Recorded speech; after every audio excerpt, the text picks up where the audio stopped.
নবীজি যখন আগমন করেছিলেন তখন কিন্তু নবীর আগমনে কোনো এমন মানুষও ছিল না যে অখুশি।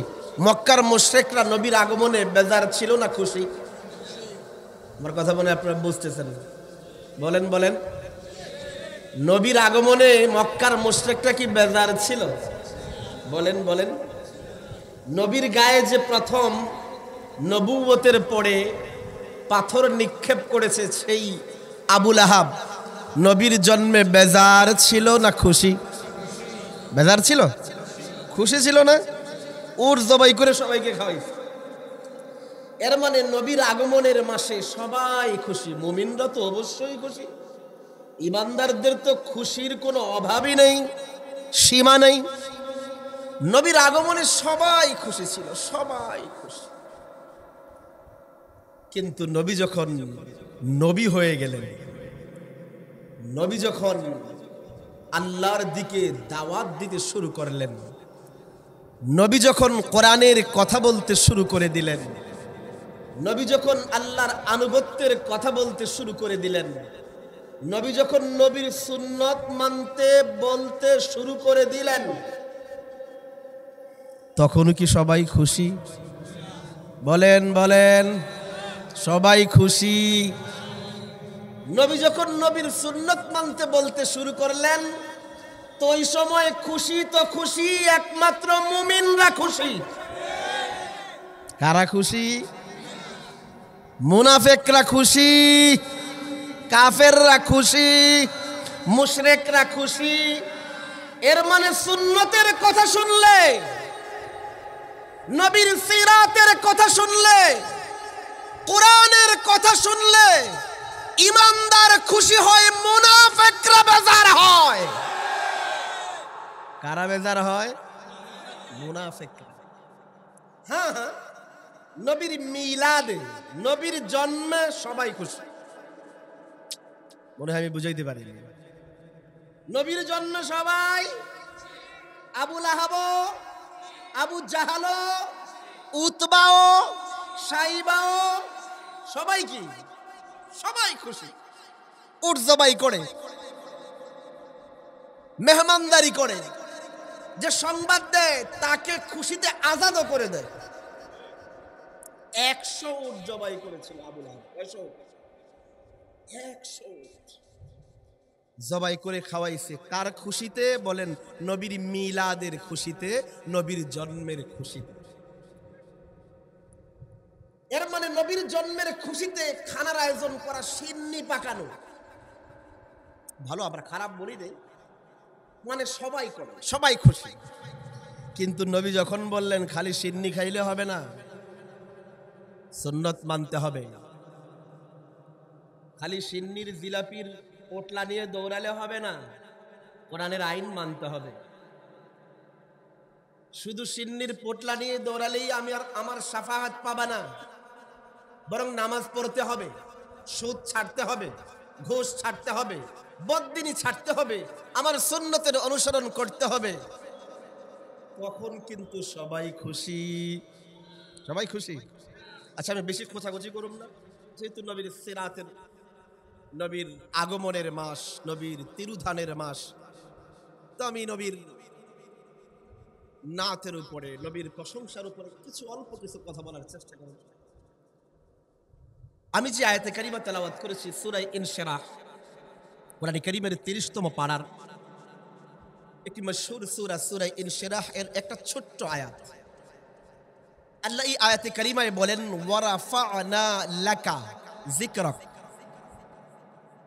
আল্লাহ বলেন, নবী, আমি আল্লাহ নিজে তোমার জিকিরকে উঁচু করে দিয়েছি। গুনাহ হবে না সুবহানাল্লাহ বললে? ফেরেশতা মাইরও দিবে না সুবহানাল্লাহ বললে? তো দিল খুলে বলেন না সুবহানাল্লাহ।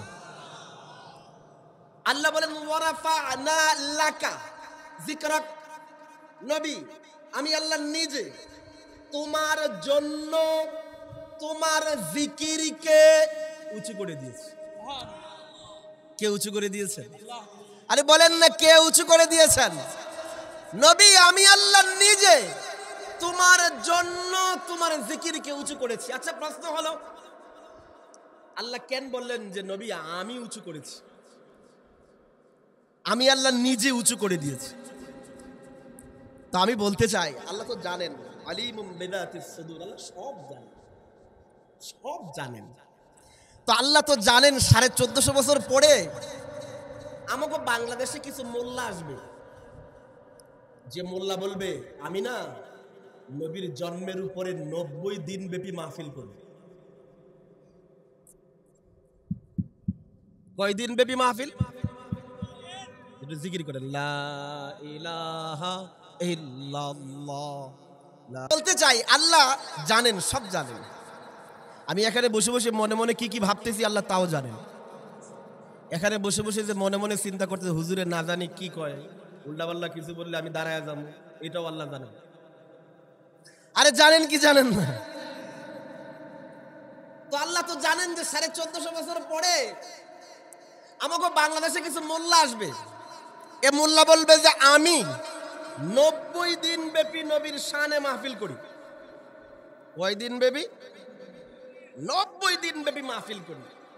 তো মনে হয় আমার এই 90 দিন ব্যাপী মাহফিলের কারণে বুঝি, আমার মাহফিলের কারণে বুঝি নবীর জিকির উঁচু হয়ে গেছে। বক্তা মনে করতে পারে আরে আমি সারা রাত ধরে নবীর শানে বয়ান করেছি, যে আমার এই বয়ানের কারণে বুঝি নবীর জিকির উঁচু হয়েছে। ওয়াজ মনে করতে পারে তার ওয়াজের কারণে বুঝি নবীর জিকির উঁচু হয়েছে। লেখক মনে করতে পারে তার লেখনির কারণে বুঝি নবীর জিকির উঁচু হয়েছে। এইভাবে ঔপন্যাসিক মনে করতে পারে তার উপন্যাসের কারণে বুঝি নবীর জিকির উঁচু হয়েছে। প্রবন্ধকার মনে করতে পারে তার প্রবন্ধের কারণে বুঝি নবীর জিকির উঁচু হয়েছে। আল্লাহ বলেন না না না না, কোন ওয়াজের কারণে নবীর জিকির উঁচু হয় নাই, কোন বক্তৃতার কারণে নবীর জিকির উঁচু হয় নাই, কোন আলোচকের আলোচনার কারণে নবীর জিকির উঁচু হয় নাই, কোন লেখকের লেখনির কারণে নবীর জিকির উঁচু হয় নাই, কোন কবির কবিতার কারণে নবীর জিকির উঁচু হয় নাই। আল্লাহ বলেন ওয়ারাফা'না লাকা যিকরাক, নবী আমি আল্লাহ নিজে তোমার জিকিরকে উঁচু করে দিয়েছি। কে উঁচু করে দিয়েছেন? না আমি সারা রাত চিল্লাইলে নবীর জিকির উঁচু হবে? বলেন অনন্ত দিন ব্যাপী মাহফিল করলে নবীর জিকির উঁচু হয়ে যাবে? আরে কে উঁচু করে দিয়েছেন? হ্যাঁ হ্যাঁ হ্যাঁ হ্যাঁ, নবী এত বড়, এত উপরের, এত শ্রেষ্ঠ, যদি কেউ ইখলাসের সাথে নবীর সিরাতের জিকির করে আল্লাহ তার জিকিরকে উঁচু করে দেন। আচ্ছা নবীর জিকিরকে আল্লাহ কেমন উঁচু করেছেন? যে কবি খুব সুন্দর বলেছেন যে জানো আল্লাহ নবীর জিকিরকে কেমন উঁচু করেছেন? কলমে মে নামাজু মে আজাম, কলমে মে নামাজু মে আজামে है नामे इलाही से मिला नामे मोहम्मद। फरमाते थे वो हजरत कि मुझे खुल्दे बरी में लिखा हुआ तूबा पे मिला नामे मोहम्मद। इस नाम की लज्जत दिले उश्शाक से पूछो, जान आ गई तन में जो लिया नामे मोहम्मद। বলেন না সাল্লাল্লাহু আলাইহি ওয়াসাল্লাম। কই বলেন জানো নবীর জিকিরকে আল্লাহ কত উঁচু করেছেন। আল্লাহ যত জায়গায় নিজের নাম রেখেছেন না তত জায়গায় এর পরেই নবীর নামটা লিখে দিয়েছেন। সুবহানাল্লাহ। যত জায়গায় আল্লাহর নাম তত জায়গায় নবীর নাম। হ্যাঁ হ্যাঁ, যত জায়গায় নবীর জিকির, যত জায়গায় আল্লাহর জিকির তত জায়গায় নবীর জিকির, যত জায়গায় আল্লাহর আলোচনা তত জায়গায় নবীর আলোচনা। বিশ্বাস হয় না হয় না হয় না। যেই মাহফিলে আল্লাহর নাম ওই মাহফিলে নবীরও নাম, যেই মজমায় আল্লাহর নাম সেই মজমায় নবীর নাম, যেই মজলিসে আল্লাহর নাম সেই মজলিসে নবীর নাম। আরে যেই লেখায় আল্লাহর নাম সেই লেখায় নবীরও নাম, যেই কবিতায় আল্লাহর নাম সেই কবিতায় নবীরও নাম, যেই প্রবন্ধে আল্লাহর নাম সেই প্রবন্ধে নবীরও নাম। হ্যাঁ হ্যাঁ, তাওরাতে আল্লাহর নাম, তো তাওরাতে নবীর নাম, জবুরে আল্লাহর নাম, জবুরে নবীর নাম, ইনজিলে আল্লাহর নাম, তো ইনজিলে নবীর নাম, সাইফায়ে ইব্রাহিমে আল্লাহর নাম, তো সাইফায়ে ইব্রাহিমে নবীর নাম, কোরআনের পাতায় পাতায় আল্লাহর নাম, তো কোরআনের পাতায় পাতায় নবীর নাম, এমন কি নামাজে আল্লাহর নাম, তো নামাজে আমাগো নবীর নাম নাই নাই নাই। বলেন বলেন বলেন, নামাজে নবীর নাম নাই নাই নাই নাই। ওয়ারাফা'না লাকা যিকরাক, নবী আমি আল্লাহ নিজে উঁচু করেছি। আরে কেমন উঁচু? কয় নামাজে আল্লাহর নাম, তো নামাজে নবীর নাম, দোয়ায় আল্লাহর নাম, তো দোয়ায় নবীর নাম। শুধু কি তাই? শুধু কি তাই? তাশাহুদে আল্লাহর নাম, তাশাহুদে নবীর নাম, দুরুদে আল্লাহর নাম, দুরুদে নবীর নাম, হাদিসে আল্লাহর নাম, তো হাদিসে নবীর নাম। শুধু তাই নয়, কবরে আল্লাহর নাম, তো কবরে নবীর নাম নাই। দাউদকান্দির মানুষ তো মনে হয় কবরে নবীর নাম না বইলাও পার পাবেন। হ্যাঁ বলেন বলেন বলেন, নবীর নাম না বলতে পারলে কবরে পার পাওয়া যাবে? যাবে। এর মানে কবরে আল্লাহর নাম, তো কবরে তো নবীর নাম। হ্যাঁ হ্যাঁ, হাসরে আল্লাহর নাম, তো হাসরেও নবীর নাম। মিজানের পাল্লায় আল্লাহর নাম, সেখানেও নবীর নাম। নবীজি বলেছেন, আমি মেরাজের রাতে যখন জান্নাতে গিয়েছি, তো জান্নাতের প্রতিটি গাছের পাতায় পাতায়, এক পাতায় আল্লাহর নাম, তো অন্য পাতায় নবীর নাম। ওয়ারাফা'না লাকা যিকরাক, নবী আমি আল্লাহ নিজে তোমার জিকিরকে উঁচু করে দিয়েছি। আরে ভাই, কে উঁচু করে দিয়েছে? কে উঁচু করে দিয়েছে? বড় বড় নসিবওয়ালা, বড় নসিবওয়ালা, বড় নসিবওয়ালা। এত দামি নবীর উম্মত আল্লাহ আমাদেরকে বানিয়েছেন। দিল থেকে আবারও বলি আলহামদুলিল্লাহ। উপমহাদেশে একজন বড় আলেম ছিলেন, বড় খতিবও ছিলেন, খুব নাম করা খতিব ছিলেন। ওনার নাম ছিল আমির শরীয়ত আতাউল্লাহ শাহ বুখারী রহমতুল্লাহ আলাইহি, নওয়ারাল্লাহু মারকাদা। তো অনেক বড় বক্তা ছিলেন। ওনার কাছে এক পণ্ডিত আছে, এই জমানায় আছে অনেক পণ্ডিত, যারা গিয়া হুজুরদের প্রশ্ন করে। অনেকে প্রশ্ন করে জানার জন্য, অনেকে প্রশ্ন করে কেন? জানার জন্য। আর কিছু পণ্ডিত আছে হেতে জানার জন্য প্রশ্ন করে না, হেতে কয়েকদিন ধইরা ইউটিউবে সার্চ করে করে আর গুগল মুফতিদের কাছ থেকে কিছু শিখছে, এটা হুজুররে জানানোর জন্য প্রশ্ন করে। বুঝাইতে পারি না মনে হয়। কেউ কেউ জানার জন্য প্রশ্ন করে, আরে কেউ কেউ নিজে যে কিছু জানে এটা হুজুররে জানানোর জন্য। কুমিল্লায় নাই তো, দাউদকান্দিতে নাই তো, না থাকলে আলহামদুলিল্লাহ। তো এরকম এক পণ্ডিত গেছে আতাউল্লাহ শাহ বুখারীর কাছে রহমতুল্লাহ আলাইহি, গিয়ে বলতেছে, হুজুর ওয়াজ তো বহুত করেন, মাইক পাইলে বহুত চিল্লান, জামনে নবী সবচেয়ে শ্রেষ্ঠ নবী, সবচেয়ে আলা নবী, সবচেয়ে উত্তম নবী, বহুত কিছু কর। তা আমরাও তো কিছু পড়াশোনা করি। তা আমরা কিছু পড়াশোনা করে পাইছি যে আপনাদের নবীর আগে একজন নবী ছিলেন। ওই নবীর নাম ছিল মূসা আলাইহিস সালাতু ওয়াস সালাম। তা আমরা পেয়েছি পড়াশোনা করে যে ওই মূসা আলাইহিস সালামের একটা গুণবাচক নাম ছিল, এর নামটা হলো কালিমুল্লাহ। মন খারাপ করি বলেন কি নাম? সর মন খারাপ না, কিছু মন খারাপ করে একটু মুচকি হাসি দিয়ে বলেন না, কি নাম? কালিমুল্লাহ, গুণবাচক নাম ছিল। তো আচ্ছা, আপনাদের নবীজি এত দামি নবী, তা আপনাদের নবীর গুণবাচক নাম কি ছিল? তা আতাউল্লাহ শাহ বুখারী বলেন, শোনো, মূসা আলাইহিস সালাম ছিলেন কালিমুল্লাহ, আর আমাদের নবী ছিলেন হাবিবুল্লাহ। আমাদের নবী ছিলেন। ওই পণ্ডিত বলে, হুজুর বুঝি নাই, বুঝি নাই।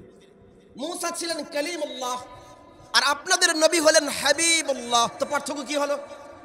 আতাউল্লাহ শাহ বুখারী বলেন, পার্থক্য আছে। একটু বুঝায়া বলেন, একটু বুঝায়া বলেন।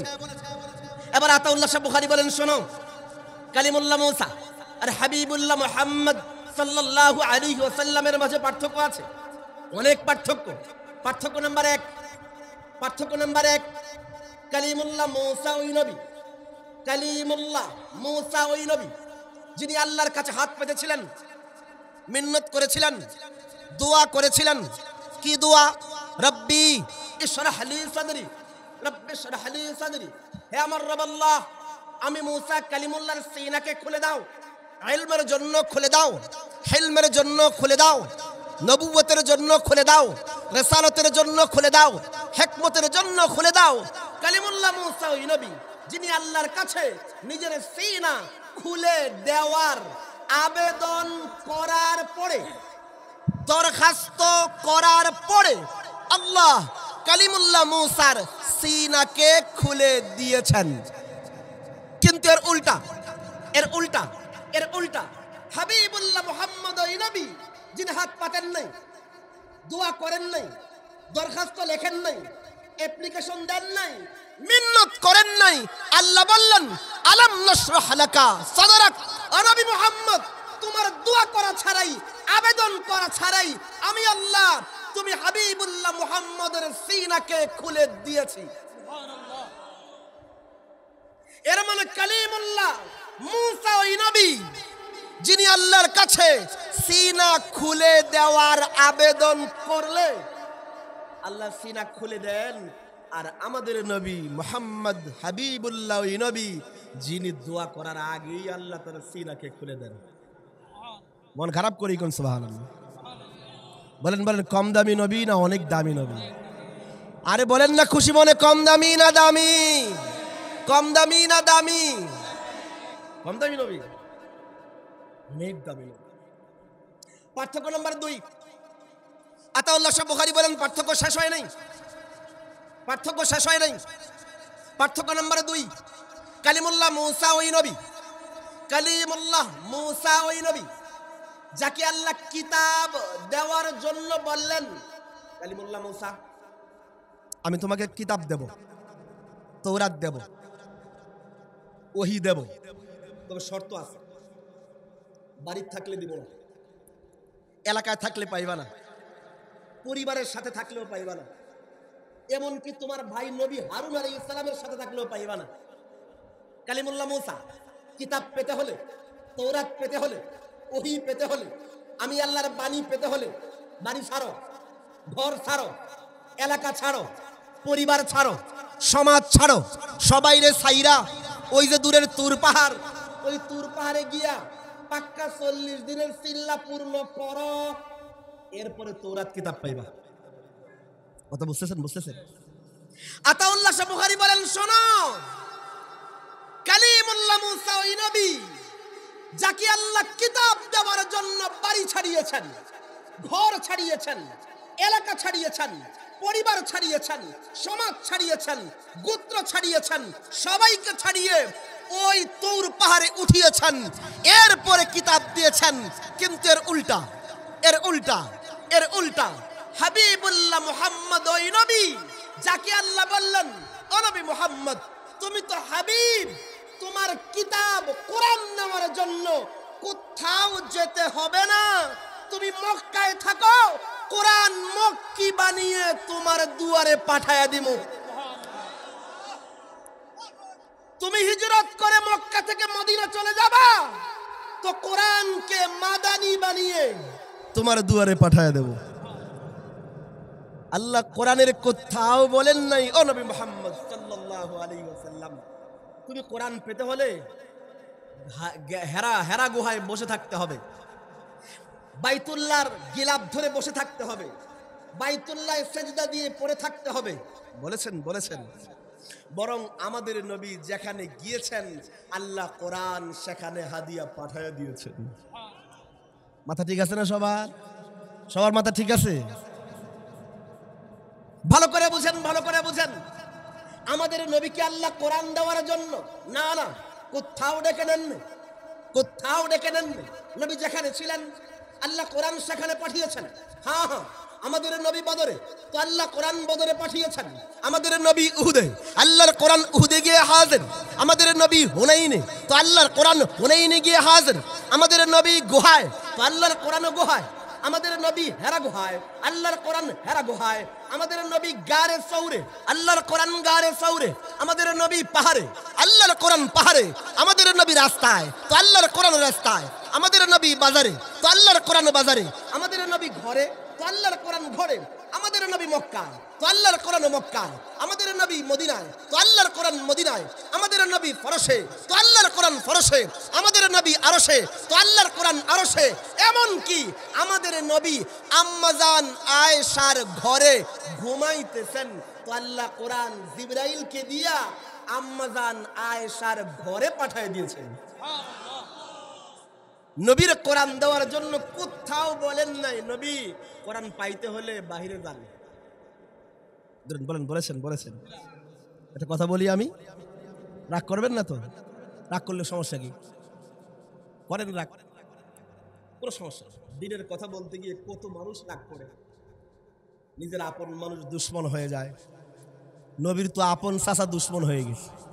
তা আপনারা দু একজন সবাই করবেন না, আমি জানি কিছু মানুষ রাগ করবেন, তো রাগ করেন, কোনো সমস্যা নেই। কিন্তু যাদের আল্লাহ বিবেক দিয়েছেন, মাথা টুপি মাথায় দিচ্ছেন, মগজ রাখা অবস্থায়, কথা বুঝতেছেন? অনেকে আছে টুপি মাথার দেওয়ার আগে মগজটা বাইরে রাখে আবার মাথার দেয়। মগজ সহ মাথায় দিচ্ছেন তো, তাহলে আপনারা বুঝবেন। অত দলিল বোঝা দরকার নেই। আমি একটা মোটা কথা বলবো, যেটা আপনারা সবাই বুঝবেন। সহজ কথা বলেন তো। আমি সহজ কথা বলবো, অনেক কঠিন কথা বলবো না। আল্লাহ আমাদের নবীকে কোরআন দেওয়ার জন্য, কোরআন নামক হাদিয়া দেওয়ার জন্য কোথাও ডেকে নিয়েছেন? বুঝা বলেন নিছেন না? নবী যেখানে কোরআন সেখানে, বলেন না, নবী যেখানে কোরআন সেখানে পাঠিয়ে দিয়েছেন। নবী যেখানে কোরআন সেখানে। সহজ কথা না এটা? সহজ কথা না এটা? ভালো করে বুঝুন। ছোট্ট উদাহরণ দিই। এটা আল্লাহ কেন শিখাইলেন? আল্লাহ একটা কঠিন মাসালা শিখাইছে, খুব একটা সহজ মাসালা। সেই মাসালাটা কি? মাসালা হলো নবীকে হাদিয়া দেওয়ার আদবের মাসালা। নবীর কি দেওয়ার আদব? আরো মন খারাপ করে বলেন, কি দেওয়ার আদব? হাদিয়া দেওয়ার আদব। আল্লাহ শিখালেন, বান্দা নবীর যদি হাদিয়া দিতে চাও, নবীর যদি কি দিতে চাও, হাদিয়া দিতে চাও, তাহলে পারলে নবীর কাছে গিয়া তারপরে হাদিয়াটা দিবা। বুঝাইতে পারি না মনে হয়? নবীর কাছে গিয়া তারপরে হাদিয়াটা। আর যদি নবী থেকে অনেক দূরে থাকো, তাহলে হাদিয়াটা কাউকে দিয়া প্যাকেট করায়া নবীর কাছে পাঠায়া দিবে। বুঝাইতে পারি না মনে হয়? তাহলে কয় সিস্টেম হলো? একটা সিস্টেম হলো পারলে নবীর কাছে গিয়ে হাদিয়া দেবা, আর না পারলে দূরে থাকলে কাউকে দিয়ে হাদিয়াটা পাঠাইবা। কিন্তু নবীর হাদিয়া দেওয়ার জন্য আগারে বাগারে যেখানে সেখানে নিজের বাড়িতে ডাকো না। বুঝাইতে পারি নাই? নবীর হাদিয়া দিতে হলে নবীর কাছে গিয়ে দেবা, আর দূরে থাকলে কাউকে দিয়া নবীর কাছে পাঠাইবা। নবীর হাদিয়া দিতে নবীরে নিজের মাহফিলে ডাকবা, নবীরে নিজের বাড়িতে আনবা, নিজের মজলিসে হাজির করবা। আরো আসতে কন, এটা কে শিখাইছে? আরো আসতে কন, কে শিখাইছে? এটা কি তরিকা মোল্লার না আল্লাহর? সুন্নতুল্লাহ। এটা সুন্নতুল্লাহ, আল্লাহর রীতি, আল্লাহর পদ্ধতি। আল্লাহ চাইলে কোরআন নামক হাদিয়া নবীরে দেওয়ার জন্য, কোরআন নামক হাদিয়া নবীরে দেওয়ার জন্য ডেকে ডেকে অন্য জায়গায় নিতে পারতেন, গারে হেরাই নিতে পারতেন, বাইতুল্লাহ নিতে পারতেন, নেন নাই। বরং নবী যেখানে ছিলেন কোরআন সেখানে হাদিয়া পাঠিয়েছেন। এর মানে আল্লাহ যেন বুঝাচ্ছেন, দুনিয়ার মানুষ, নবীকে হাদিয়া দেওয়ার আদব শেখো। নবীরে হাদিয়া দিতে চাইলে নবীর কাছে গিয়ে হাদিয়া দেবা, আর দূরে থাকলে কাউকে দিয়ে হাদিয়াটা পাঠাইবা। নবীরে হাদিয়া দিতে নিজের মসজিদে, মাহফিলে, বাড়িতে হাজির করবা না। বলেন এই তরিকা কার? বলেন তরিকা মোল্লার না আল্লাহ? তরিকা মোল্লা বানাইছে না আল্লাহ দিয়েছে? তরিকা এটা আল্লাহ, আল্লাহর তরিকা। বললাম চেহারা কালো হবে, তবু আমি উদাহরণ দেব। ধরেন এই এলাকায় একখান মাহফিল হয়েছে, একজন বক্তা আসছে, আইসা বসছে মঞ্চে, মাথায় লাল নীল হলুদ পাগড়ি।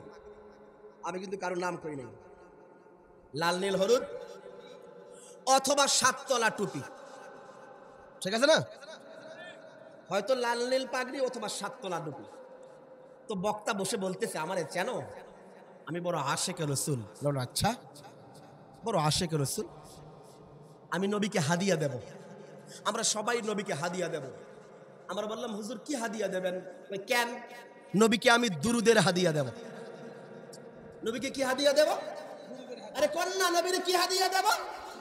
ওরা বলে, আচ্ছা নবীর দুরুদের হাদিয়া দেবা। তুমি কি নবীর রওজার সামনে গিয়ে দুরুদের হাদিয়া দেবা? না না, ও তো পয়সা নাই, জিলাপি খাইতে খাইতে তো শেষ। মানে নবীর রওজার সামনে গিয়ে হাদিয়া দেওয়ার সুযোগ। আমরা বলি, আচ্ছা তাহলে দুরুদের হাদিয়া কেমনে দেবা? ফেরেশতার মাধ্যমে নবীর কাছে দুরুদের হাদিয়া পাঠাইবা? না না, ফেরেশতার মাধ্যমেও দুরুদের হাদিয়া নবীর কাছে পাঠাবো না। আমরা বলি, তাহলে কেমনে পাঠাইবা? কেন? আমি এখানে বসে বসে নবীর উপরে দুরুদ পড়ুম, নবী দুরুদ নেওয়ার জন্য আমার মাহফিলে এসে হাজির হবে। আরো আস্তে কোন নাউজুবিল্লাহ, আরে দিল থেকে বলেন না নাউজুবিল্লাহ। কি বিশ্বাস করলো? নবী মাহফিলে হাজির হয়ে গেছে। আমরা বলি, কেন হাজির হইল? নবী কি জিলাপি খাবেন? নবী কি হাজির হয়ে সিন্নি খাবেন? কথা কন না কেন? নবী কি হাজির হয়ে বিলানি খাবেন? আমরা বলি, তাহলে তোমার মাহফিলে নবী হাজির হলো কেন? কারে বুঝো না? নবী হাজির হয়ে দুরুদের হাদিয়া নেবেন। নবী নাকি হাজির হয়ে কি নেবেন? দুরুদের হাদিয়া নেবেন। আমরা পরিষ্কার শব্দ বলি, যেই সমস্ত ব্যক্তিরা ইশকে রাসূলের নামে এই আকীদা বিশ্বাস করে যে নবী দুরুদের হাদিয়া নেওয়ার জন্য তার মাহফিলে এসে হাজির হয়, এর আল্লাহর পদ্ধতি লঙ্ঘন করার কারণে আশিকে রাসূল থাকেন 1 নম্বরের বেয়াদব। 1 নম্বরের কি? বেয়াদব। আমরা বলি, নবীর হাদিয়া দিতে চাও তো নবীর রওজার সামনে গিয়ে দাও। আর যদি নবীর রওজার সামনে যাবার তৌফিক না হয় তো বাংলাদেশে বসে বলো। যেমন আমরা বলি, যাদের তৌফিক হয়, যাদের নসিবে জুটে, প্রথমে পাসপোর্ট করি, পাসপোর্টে পরে ভিসা লাগাই, এরপরে নবীর মদিনা যাই, নবীর রওজার সামনে দাঁড়িয়ে আসসালামু আলাইকা ইয়া রাসূলুল্লাহ বলে দুরুদের হাদিয়া নবীর সামনে পেশ করি। আর যদি পকেটে পয়সা না থাকে তাহলে এই বাংলাদেশে বসে, এই কুমিল্লায় বসে, এই দাউদকান্দিতে বসে আল্লাহুম্মা সাল্লি আলা মুহাম্মদ বলে দুরুদের হাদিয়াটা ফেরেশতার হাতে তুলে দেই, ফেরেশতা উড়ে গিয়া নবীর সামনে পেশ করে। বুঝাইতে পারি নাই মনে হয়? তৌফিক হলে নবীর রওজার সামনে গিয়ে হাদিয়া দেই, আর যদি তৌফিক না হয় তো বাংলাদেশে পড়ি, তুলে দেই ফেরেশতার হাতে। তুলে দেই কার হাতে? ফেরেশতা গিয়া নবীর সামনে পেশ করে। বলেন তো তরিকা কে শিখিয়েছেন? আরে বলেন না, কে শিখিয়েছেন? এই পদ্ধতি আল্লাহর শেখানো ভাই, মোল্লার শেখানো নয়। শরীয়ত আল্লাহর কথায় চলে, মোল্লার কথায় নয়। কার কথায় চলে? রাগ করতেছেন আমার উপর, রাগ করতেছেন আমার উপর। আমি কিন্তু কারো বিরুদ্ধে বলি নাই। আমরা নবীকে এত বেশি ভালোবাসি, দুনিয়ার সমস্ত শক্তি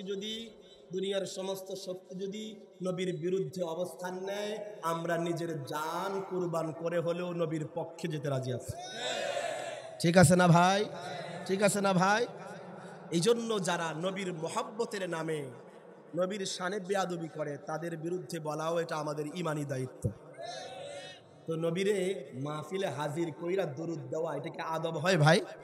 বলেন, এটা আদব হয়? এটা আদবের নামে বেয়াদবি হয়। আদবের নামে কি হয়? আল্লাহ নবীকে কোরআন হাদিয়া দেওয়ার জন্য ডাক্কা ডাক্কা কোথাও নেন, নবীর কাছে পাঠিয়েছে। আপনারা রাগ করছেন না? আরেকটু বলে শেষ করি অংশটা। আচ্ছা, আপনার সারা জীবন একটা কথা বলেন, সেটা হচ্ছে হাজির সাল্লাল্লাহু আলাইহি ওয়াসাল্লাম বলেন নাকি বলেন হুজুর সাল্লাল্লাহু আলাইহি ওয়াসাল্লাম? কুমিল্লার মানুষ তো এরকম হওয়ার কথা না, কথা তো বুঝে না। বলেন, জীবনে কোনোদিন শুনছেন হাজির সাল্লাল্লাহু আলাইহি ওয়াসাল্লাম? কথা কন না কেন? আমরা কি বলি? হুজুর সাল্লাল্লাহু আলাইহি ওয়াসাল্লাম, ঠিক না? আজকে হাজির আর হুজুর বোঝায় এই অংশ শেষ করবো। আচ্ছা, হাজির আর হুজুর কি? আমরা বলি না যে আমাদের বড় হুজুর, অমুক হুজুর, ইমাম সাহেব হুজুর, খতিব সাহেব হুজুর, আমরা হুজুর বলি না? হুজুর আর হাজির বুঝেন। হুজুর সাধারণত আমাদের দেশীয় পরিভাষায় ওই ব্যক্তিকে বলা হয় যার কাছে মানুষ যায়, যার কাছে গিয়ে মানুষ হাজির হয়, যার কাছে গিয়ে মানুষ কি হয়, হাজির হয়, আমরা তাকে হুজুর বলি। তাকে কি বলি? যেমন মসজিদের ইমাম হুজুর হয় কেন? ও আজান হলে মুসল্লিরা গিয়া ইমামের কাছে হাজির হয়। বুঝতে পারতেছেন? নাকি আপনাদের দাউদকান্দি মসজিদের ইমাম সাহেব গিয়া মুসল্লিদের বাড়িতে বাড়িতে হাজির হয়, এরকম হয়? তো ইমাম সাহেব হুজুর কেন? ও সারা এলাকার মুসল্লিরা আজান হলে ইমামের কাছে হাজির হয়। তো যার কাছে মানুষ হাজির হয়, এই উপমহাদেশের ওরফে, এই উপমহাদেশের পরিভাষায় আমরা তাকে হুজুর বলি। যেমন বলি খতিব সাহেব হুজুর। কই কেন? জুমার আজান হলে মুসল্লিরা খতিবের খুতবা শুনতে হাজির, এর মানে খতিব সাহেব হুজুর। খতিব সাহেব, মন খারাপ করি কোন? খতিব সাহেব আর মুসল্লিরা হাজির, যে আসে সে হাজির। বলেন যে আসে সে কি? এর মানে খতিব হুজুর, মুসল্লিরা। আরো আসতে, মুসল্লিরা, খতিব সাহেব। ক্লাসের টিচার, ক্লাসের শিক্ষক, ক্লাসের উস্তাদ হুজুর। উস্তাদ কি? কেন? ঘন্টা বাজলে ছাত্ররা গিয়া শিক্ষকের ক্লাসে হাজির। শিক্ষকের ক্লাসে, এর মানে শিক্ষক হুজুর। শিক্ষক, ছাত্ররা, আরে ভাই কন্যা, ছাত্ররা। নেতা, নেতা হুজুর। নেতা কি? কারণ নেতা ডাক দিলে কর্মীরা 500 টাকার লোভে মিছিলে গিয়া হাজির। ঠিক না? ঠিক না? ঠিক না? এর মানে নেতা কি? আরে কন্যা, নেতা হুজুর, কর্মীরা, কর্মীরা। পীর সাহেব হুজুর। পীর সাহেব কি? কারণ পীর সাহেবের লাল লাল পোস্টার দেখা কর্মীরা গরু ছাগল নিয়ে পীরের দরবারে, পীরের দরবারে। এর মানে পীর কি? আরে কন্যা, পীর কি? মুরিদেরা, মুরিদেরা। মাথা ঠিক আছে না? গিলু জায়গা মতো আছে? এবার একখান পরীক্ষা দেবেন। এবার বলেন তো আমাগো নবী কি? আরে বলেন, বলেন, নিজের ইমানকে সাক্ষী রেখে বলেন নবী হুজুর না হাজির? আরে বলেন নবী কি? হাজির। বলেন, বলেন নবী হাজির না হুজুর?